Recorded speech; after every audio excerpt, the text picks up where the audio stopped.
मित्रों नमस्कार। अपने बीच भारतीय जनता पार्टी के वरिष्ठ नेता केंद्रीय मंत्री आदरणीय किरण रिजिजू जी आपको संबोधित करेंगे। बगल में हमारे माननीय राष्ट्रीय प्रवक्ता जफर इस्लाम साहब हैं। मेरा विनम्र निवेदन आदरणीय किरण रिजिजू जी से है कि आपको संबोधित करें।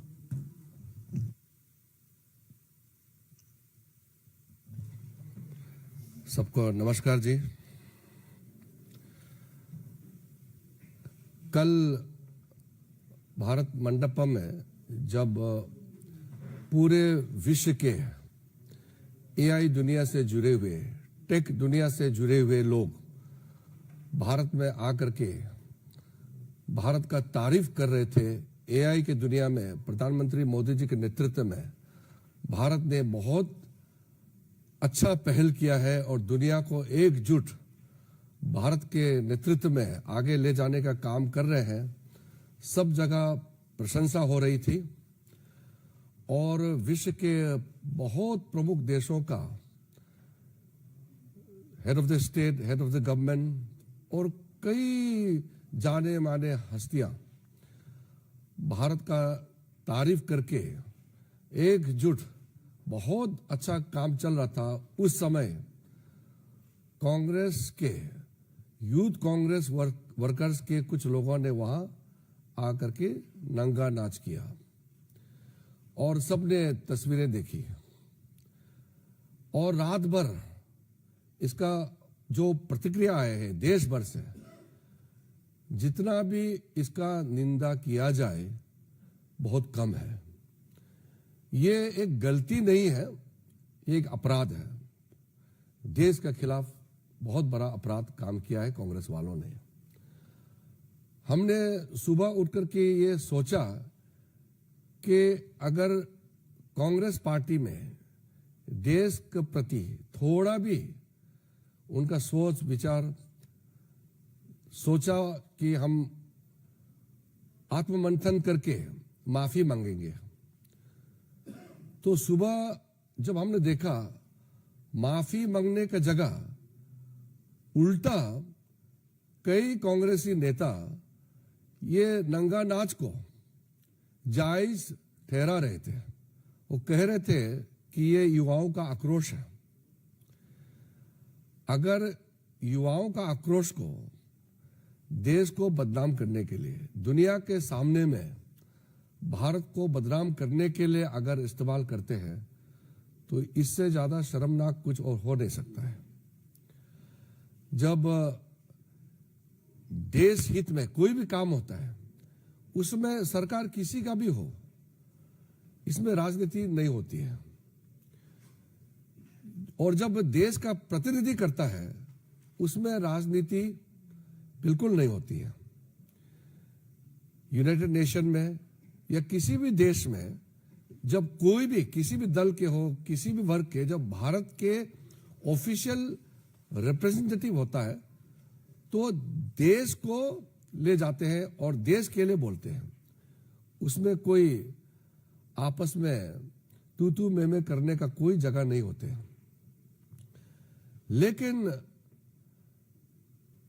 कुछ समय से हम देख रहे हैं कि कांग्रेस का हताशा, क्योंकि वो चुनाव नहीं जीत पाते हैं, लोगों को भरोसा प्राप्त नहीं कर पा रहे हैं, अब ये देश का खिलाफ बन गए हैं। हम तो कहते हैं कि कांग्रेस वाले अगर भारतीय जनता पार्टी को अटैक करते हैं, भारतीय जनता पार्टी को क्रिटिसाइज करते हैं, तो ये लोकतंत्र में ठीक बात है, कोई बात नहीं, ये तो चलता है, हम मान सकते हैं। थोड़ा भाषा का मर्यादा रखें और सरकार के नीति के खिलाफ भी अगर कुछ बोलते हैं तो वो बोलने का आजादी है। संसद में हो या संसद के बाहर सरकार के खिलाफ प्रदर्शन करना है, कर सकते हैं। ये तो लोकतंत्र में सबके लिए ये आजादी प्राप्त है, संविधान में प्रावधान है, आप कर सकते हैं। लेकिन आप देश के खिलाफ कैसे प्रदर्शन कर सकते हैं? और ये पहली बार इस स्तर में global AI summit Modi ji का सोच विचार आप दुनिया का सामने में आया है कि मोदी जी सिर्फ भारत के लिए नहीं, विश्व कल्याण के लिए सोचते हैं, ये मानने लगा है। कई विश्व के नेता ने जो तारीफ किया है भारत देश का सॉरी पानी लेते हो।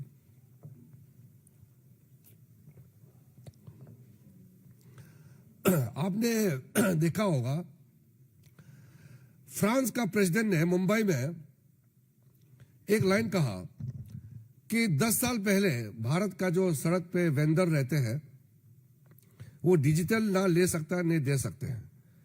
आज एक मामूली सड़क में जो वेंडर है वो भी डिजिटल ट्रांजैक्शन कर सकता है। ये फ्रांस जैसे एक एडवांस कंट्री का राष्ट्रपति ने आकर के कहा। ये बदलाव हम खुद नहीं कह रहे हैं, दुनिया कह रहे हैं कि भारत कितना तेजी से आगे बढ़ रहा है। डिजिटल दुनिया में तो हम सबसे तेजी से आगे बढ़ रहे हैं। तो कुल मिलाकर के आपने देखा होगा जब भी श्रीमान राहुल गांधी भारत का तरक्की होते हैं तो दुखी हो जाते हैं, पूरा कांग्रेस पार्टी दुखी हो जाता है।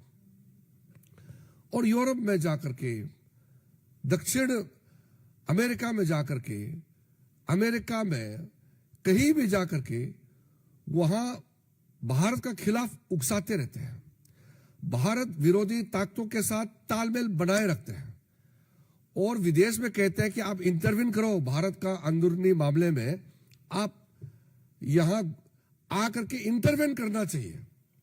यानी कि हमारा संप्रभुता, हमारा सॉवरेनिटी को अटैक करने के लिए राहुल गांधी आह्वान देते हैं। हमने कई कांग्रेस के नेताओं को भी प्राइवेट मुलाकात में भी कहा है, आप लोग राहुल गांधी को समझाते क्यों नहीं है।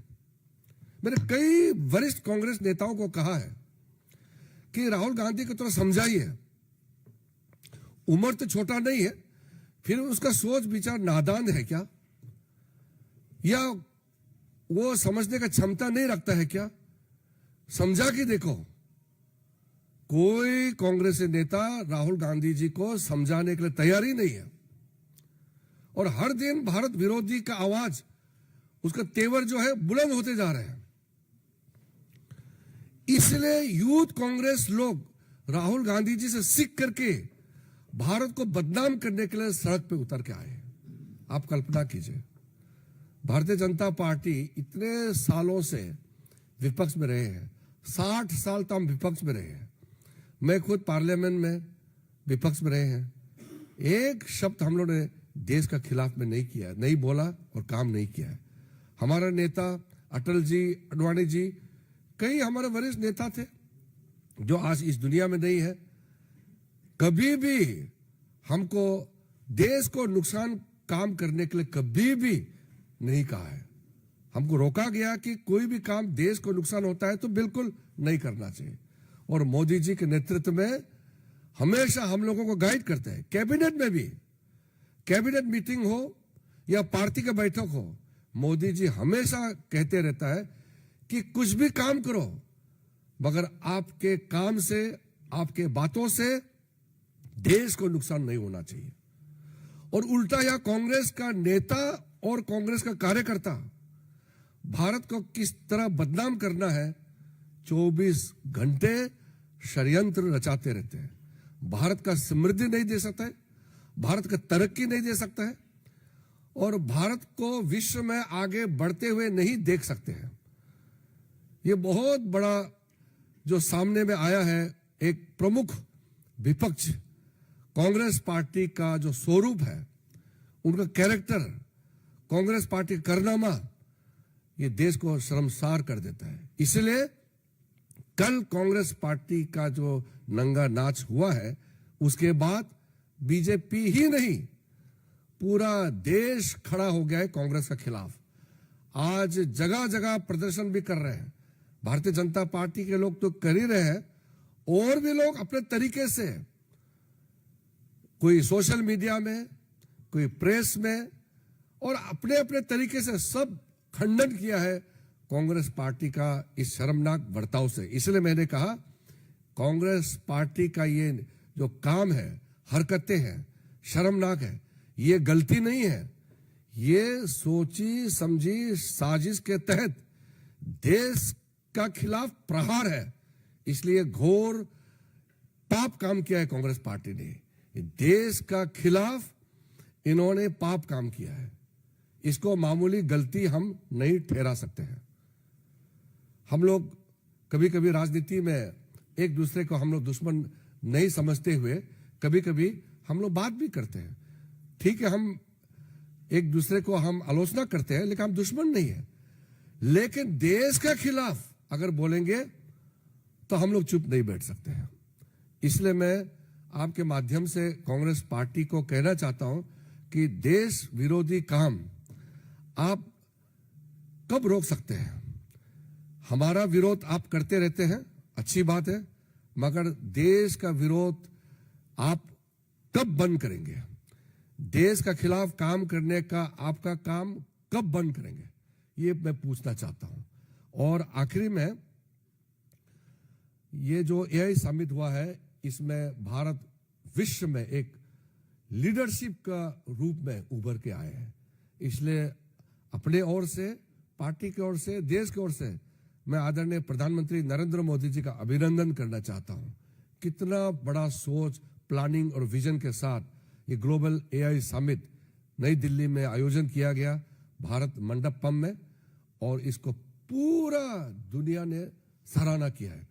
कांग्रेस पार्टी और उसका इकोसिस्टम को छोड़ देंगे, पूरे भारत और विश्व ने इसका तारीफ किया है।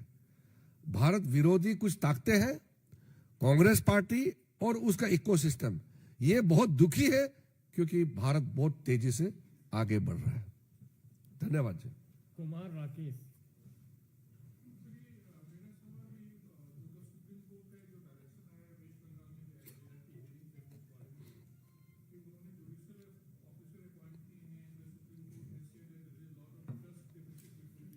जी देखिए, कल सुप्रीम कोर्ट ने जो सिर्फ टिप्पणी ही नहीं की बल्कि डायरेक्शन जो दिया है, ये मेरे ख्याल से लोकतंत्र के लिए बहुत ही जरूरी और बहुत ही अहम डायरेक्शन कल सुप्रीम कोर्ट ने दिया है। मैं जब सुप्रीम कोर्ट का ऑर्डर का मुख्य अंश में देख रहा था तो मैंने ये मान लिया कि अब तो कांग्रेस पार्टी और तृणमूल कांग्रेस एसआईआर को पूर्ण रूप से समर्थन देना पड़ेगा। क्योंकि समर्थन देना मतलब ये हमारे लिए नहीं, सरकार के लिए नहीं, लोकतंत्र के लिए। क्योंकि एसआईआर तो लगातार चलते आ रहे हैं, पार्लियामेंट में डिबेट में आपने सुना है, लेकिन वेस्ट बंगाल में होने नहीं देंगे। यानी कि अवैध घुसपैठियों को वोटर लिस्ट में डाल करके वो धांधली करके चुनाव जीतना चाहते हैं, तो उसको एक तरीके से एक्सपोज हो गया है। टीएमसी का सरकार 100% एक्सपोज हो चुका है।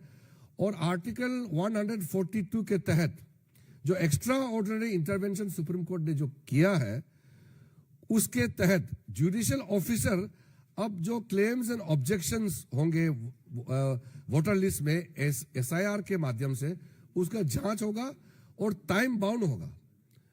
इसलिए वेस्ट बंगाल के लिए और देश के लिए बहुत अच्छा ये खबर है कि सुप्रीम कोर्ट ने बहुत सख्ती से डायरेक्शन दिया है। अब वेस्ट बंगाल के डीजीपी और वेस्ट बंगाल का तंत्र पूरा सुप्रीम कोर्ट का डायरेक्शन का पालन करना पड़ेगा। और साथ साथ जो जुडिशियल ऑफिसर्स अपॉइंट किया है, जिसका जिम्मेदारी पश्चिम बंगाल के हाई कोर्ट चीफ जस्टिस को सौंपा है, अब जुडिशियल ऑफिसर्स आइडेंटिफाई करके जो अपॉइंट करेंगे, वो देखेंगे कि एसआईआर में जो क्लेम्स एंड ऑब्जेक्शंस होगा उसका शुद्धिकरण कैसे हो सकते हैं। मित्रों, हम लोग फिर मिलेंगे। हाँ, एक मिनट मित्रों, मिलेंगे। बहुत बहुत धन्यवाद। हाँ, हम फिर मिलने वाले हैं थोड़ी ही देर में। नहीं, एक मिनट, यूथ कांग्रेस को बस, बाकी ना सबसे नहीं। हाँ हाँ हाँ,